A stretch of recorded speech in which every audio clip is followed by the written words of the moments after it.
ಈ ಉಗ್ರರು ಸೆರೆಯಾಗ್ತಾ ಇದ್ದಂತೆ ರಾಜಕೀಯವಾಗಿ ವಾಗ್ಯುದ್ಧವೂ ಕೂಡ ಜೋರಾಗಿದೆ. ಬಿಜೆಪಿ ಕಾಂಗ್ರೆಸ್ ಈ ಉಗ್ರರನ್ನ ರಕ್ಷಣೆ ಮಾಡುವ ಕೆಲಸ ಮಾಡ್ತಿದೆ ಅಂತೇಳಿ ಹೇಳಿದ್ರೆ ಕಾಂಗ್ರೆಸ್ ನಾಯಕರು ತಪ್ಪು ಮಾಡಿದವರಿಗೆ ಶಿಕ್ಷೆ ಆಗಲಿ ಅಂತೇಳಿ ಹೇಳ್ತಾ ಇದ್ದಾರೆ.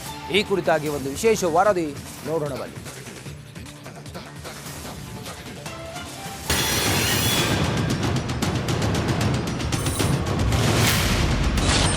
ಉಗ್ರರ ವಿಚಾರದಲ್ಲಿ ಪಕ್ಷಗಳ ನಡುವೆ ವಾಗ್ಯುದ್ಧ. ಬೆಂಗಳೂರು ಕೆಫೆ ಬಾಂಬ್ ಸ್ಫೋಟ ಪ್ರಕರಣಕ್ಕೆ ಸಂಬಂಧಪಟ್ಟಂತೆ ಕೋಲ್ಕತ್ತಾದಲ್ಲಿ ಇಬ್ಬರು ಉಗ್ರರನ್ನ ಎನ್ಐಎ ಅಧಿಕಾರಿಗಳು ಬಂಧಿಸಿದ್ದಾರೆ. ಇದೀಗ ಬಾಂಬರ್ಗಳ ಬಂಧನದ ಬಳಿಕ ರಾಜಕೀಯ ಕೆಸರೆರಚಾಟ ಶುರುವಾಗಿದೆ.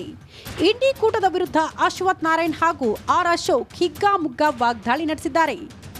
ಕಾಂಗ್ರೆಸ್ ಅವರು ಇವತ್ತು ಸ್ಪಷ್ಟೀಕರಣ ಕೊಡಬೇಕು. ರಾಜ್ಯದಲ್ಲಿ ಮುಖ್ಯಮಂತ್ರಿಗಳು ಸಿದ್ದರಾಮಯ್ಯನವರು ಮತ್ತು ಡಿ.ಕೆ. ಶಿವಕುಮಾರ್, ನಿಮ್ಮ ಇಂಡಿ ಒಕ್ಕೂಟದಲ್ಲಿ ಇರ್ತಕ್ಕಂಥ ಟಿಎಂಸಿನಲ್ಲಿ ಅಲ್ಲಿ ವೆಸ್ಟ್ ಬೆಂಗಾಲ್ ರೂಲಿಂಗ್ ಅಲ್ಲಿ ಇರ್ತಕ್ಕಂಥದ್ದು, ಇಲ್ಲಿ ಬಾಂಬ್ ಪ್ರಕರಣದಲ್ಲಿ ಭಾಗಿಯಾಗಿರ್ತಕ್ಕಂಥವ್ರು ಅಲ್ಲೋಗಿ ನೆಲೆ ತೆಗೆದುಕೊಂಡು ರಕ್ಷಣೆ ತೆಗೆದುಕೊಂಡು ಇರ್ತಾರೆ ಅಂತ ಹೇಳಿದ್ರೆ ರಾಜ್ಯದ ಸುರಕ್ಷತೆ ಬಗ್ಗೆ ಮತ್ತು ಆಂತರಿಕ ಭದ್ರತೆ ಬಗ್ಗೆ ನಿಮ್ಮ ಜವಾಬ್ದಾರಿ ಏನು?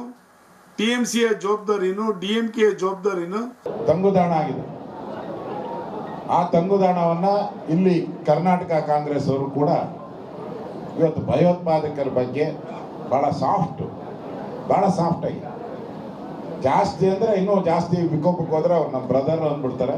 ಜವಾಬ್ದಾರಿತ್ವಾದಂಥ ಸ್ಥಾನದಲ್ಲಿರುವಂಥ ಮಂತ್ರಿಗಳು, ಉಪಮುಖ್ಯಮಂತ್ರಿಗಳು, ಮುಖ್ಯಮಂತ್ರಿಗಳು ಹೇಗೆ ಬೇಕಾದ್ರೂ ಹೇಳಿಕೆ ಕೊಡ್ತಿರು. ಇವತ್ತು ಈಗೇನು ಅರೆಸ್ಟ್ ಆಗಿದ್ದಾರಲ್ಲ, ಈಗೇನು ಹೇಳ್ತಾರೆ ಅನ್ನೋದನ್ನ ನಾವು ಬಯಸ್ತೀವಿ. ನೋಡಿ, ಜವಾಬ್ದಾರಿತ್ವಾದಂಥ ಸ್ಥಾನದಲ್ಲಿರೋರು ಜವಾಬ್ದಾರಿತ್ವಾಗಿ ನಡ್ಕೋಬೇಕು. ಬೇಜವಾಬ್ದಾರಿತನದಿಂದ ನಡ್ಕೊಳ್ಳೋ ಮೂಲಕ ಎಲ್ಲ ಒಂದು ಕಡೆ ಸಮಾಜದಲ್ಲಿ ಗೊಂದಲ ನಿರ್ಮಾಣ ಮಾಡುವಂಥದ್ದು. ಇನ್ನು ಈ ಬಗ್ಗೆ ಪ್ರತಿಕ್ರಿಯೆ ನೀಡಿರೋ ಡಿಸಿಎಂ ಡಿ.ಕೆ. ಶಿವಕುಮಾರ್ ಎನ್ಐಎಗೆ ಶಹಬಾಷ್ ಅಂತ ಹೇಳಿದ್ದಾರೆ. ಜೊತೆಗೆ ಗೃಹ ಸಚಿವ ಪರಮೇಶ್ವರ್ ಹೇಳಿದ್ದು ಹೀಗೆ: ಯಾರು ತಪ್ಪಿಸಿದ್ದಾರೆ ಅವ್ರನ್ನ ಈಚೆಗೆ ತಗೊಂಡು ಬರಲಿ. ಮಧ್ಯ ಯಾರನ್ನೋ ಕೆಲವ್ರನ್ನ ತೆಗೆದುಕೊಂಡು ಬಂದಿದ್ರು, ಬಿಟ್ಟರು, ಎನ್ಕ್ವೈರಿ ಮಾಡಿದ್ರು ಅಂತ ಹೇಳ್ತಾ ಇದ್ದಾರೆ. ಯಾಕೆಂದರೆ ಅವರೇ ಅಧಿಕೃತವಾಗಿ ಅದ್ರ ಬಗ್ಗೆ ಮಾತಾಡಬೇಕು. ಏನು ನಮಗೆ ಸಿಕ್ಕಿದಂಥ ಮಾಹಿತಿಗಳು ಮತ್ತು ಅವರು ಗ್ಯಾದರ್ ಮಾಡಿದಂಥ ಮಾಹಿತಿಗಳೆಲ್ಲವನ್ನು ಕೂಡ ಪರಿಶೀಲನೆ ಮಾಡಿಕೊಂಡು ಅವರು ಇದನ್ನು ಇನ್ವೆಸ್ಟಿಗೇಷನ್ ಮಾಡ್ತಾಯಿದ್ರು. ಅನೇಕ ಮಾಹಿತಿಗಳನ್ನು ನಮ್ಮ ಪೊಲೀಸ್ನವರು ಅವರಿಗೆ ಕೊಟ್ಟಿದ್ರು. ಒಟ್ನಲ್ಲಿ ಎನ್ಐಎ ಬಾಂಬರ್ಗಳ ಹೆಡೆಮುರಿ ಕಟ್ಟಿದೆ. ಆದರೆ ರಾಜಕೀಯ ಪಕ್ಷಗಳು ಮಾತ್ರ ಈ ಬಗ್ಗೆ ಪರಸ್ಪರ ವಾಗ್ಯುದ್ಧ ನಡೆಸುವ ಮೂಲಕ ರಾಜಕೀಯಕ್ಕೆ ಎಳೆದು ತಂದಿರೋದು ವಿಪರ್ಯಾಸವೇ ಸರಿ.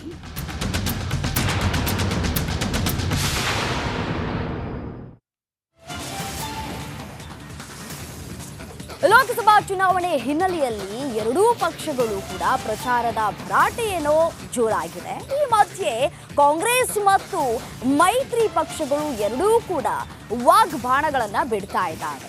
ಆದ್ರೆ ಇದೀಗ ಸಿಎಂ ಸಿದ್ದರಾಮಯ್ಯ ಸವಾಲೊಂದನ್ನ ಎಸೆದಿದ್ದಾರೆ. ಆ ಕುರಿತು ಒಂದು ರಿಪೋರ್ಟ್ ಇದೆ, ಬನ್ನಿ ನೋಡ್ತಾ ಹೋಗೋಣ.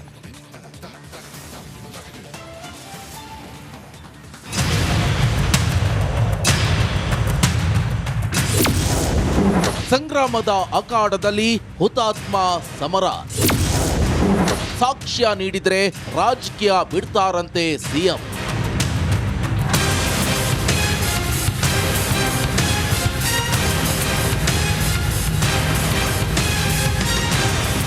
ಕರ್ನಾಟಕದಲ್ಲಿ ಮೊದಲ ಹಂತದ ಮತದಾನಕ್ಕೆ 13 ದಿನಗಳು ಮಾತ್ರ ಬಾಕಿ ಉಳಿದಿದೆ.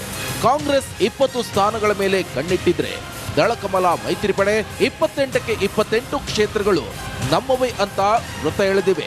ಅದರಲ್ಲೂ ಸಿಎಂ ತವರು ಮೈಸೂರು ಮತ್ತು ಡಿಸಿಎಂ ತವರು ಬೆಂಗಳೂರು ಗ್ರಾಮಾಂತರಕ್ಕೆ ಅಚ್ಚರಿಯ ಅಭ್ಯರ್ಥಿಗಳನ್ನ ಕಣಕ್ಕಿಳಿಸಿದ ರಾಜಕೀಯ ಚದುರಂಗದಲ್ಲಿ ತಮ್ಮ ದಾಳ ಉರುಳಿಸಿವೆ.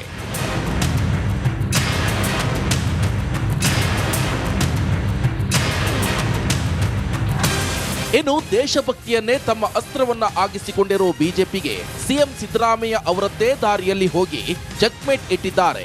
ಸ್ವಾತಂತ್ರ್ಯ ಹೋರಾಟದಲ್ಲಿ ಬಿಜೆಪಿಯರಲ್ಲಿ ಆರ್ಎಸ್ಎಸ್ ಜನಸಂಘದ ಯಾರೊಬ್ಬರು ಹುತಾತ್ಮರಾಗಿಲ್ಲ ಅಂತ ಹೊಸ ಅಸ್ತ್ರವನ್ನ ಹೊರಗೆಳೆದಿದ್ದಾರೆ.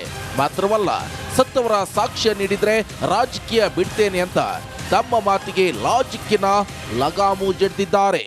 ನೀವು ದೇಶಭಕ್ತರಾಗಿದ್ರೆ, ಭಾರತ ಮಾತೆಯ ಬಗ್ಗೆ ಗೌರವ ಇದ್ದಿದ್ರೆ ಯಾಕೆ ನೀವು ಯಾರು ಕೂಡ ಸ್ವಾತಂತ್ರ್ಯ ಹೋರಾಟದಲ್ಲಿ ಭಾಗವಹಿಸಲಿಲ್ಲ? ಯಾರಾದರೂ ಒಬ್ಬ ಜನಸಂಘದವನಾಗ್ಬೋದು, RSSನವನಾಗ್ಬೋದು, ಅಥವಾ ಭಾರತೀಯ ಜನತಾ ಪಕ್ಷದವನಾಗ್ಬೋದು, ಒಬ್ಬ ಸ್ವಾತಂತ್ರ್ಯ ಹೋರಾಟದಲ್ಲಿ ಹೋರಾಟ ಮಾಡಿ ಹುತಾತ್ಮರಾಗಿರೋದನ್ನ ತೋರಿಸಿದ್ರೆ ನಾ ರಾಜಕೀಯದಿಂದ ಬಿಟ್ಬಿಡ್ತೀನಿ.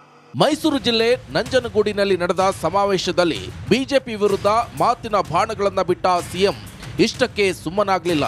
ಕುಮಾರಸ್ವಾಮಿ ಸರ್ಕಾರ ಉರುಳಿಸಿದೆ, ಯಡಿಯೂರಪ್ಪ ಎಂಬ ಹೊಸ ಬಾಂಬ್ ಹಾಕಿದ್ರು. ನೀವು ನೋಡಿ ಕುಮಾರಸ್ವಾಮಿ ಹೆಂಗ್ ಸುಳ್ಳು ಹೇಳ್ತಾರೆ ಅಂತಂದ್ರೆ, ಸರ್ಕಾರ ಬಿದ್ದೋಯ್ತು, ವೋಟ್ ಆಫ್ ಕಾನ್ಫಿಡೆನ್ಸ್ ತಗೋಬೇಕು, ಆಗ ಭಾಷಣ ಮಾಡಿದ್ದಾರೆ ಇವರು ಕುಮಾರಸ್ವಾಮಿ. ನನ್ನ ಹೆಸರು ಎಲ್ಲರೂ ಹೇಳಿದಾರ? ನಾ ಯಾಕೆ ಸರ್ಕಾರ ಬೆಳೆಸ್ಲಿ? ನಿಜವಾಗಿ ಕುಮಾರಸ್ವಾಮಿ ಸರ್ಕಾರ ಬೆಳೆಸಿದವರು ಯಡಿಯೂರಪ್ಪ ಅಂಡ್ ಕಂಪನಿ. ಇದನ್ನ ಅರ್ಥ ಮಾಡ್ಕೋಬೇಕು. ಈಗ ಅವರವರೇ ಬಾಯ್ ಬಾಯ್ ಬಾಯ್ ಬಾಯ್ ಬಾಯ್ ಬಾಯ್. ಮತದಾನಕ್ಕೆ ದಿನಗಣನೆ ಶುರುವಾದ ಹೊತ್ತಲ್ಲೇ ಬಿಜೆಪಿ ಮತ್ತು ಜೆಡಿಎಸ್ ಎರಡು ಪಕ್ಷಕ್ಕೂ ಸಿದ್ದರಾಮಯ್ಯ ಒಳೇಟು ನೀಡಿದ್ದು, ಸಿಎಂ ಸವಾಲನ್ನ ದೋಸ್ತಿಗಳು ಅದ್ಹೇಗೆ ಸ್ವೀಕಾರ ಮಾಡ್ತಾರೆ ಕಾದು ನೋಡಬೇಕಿದೆ.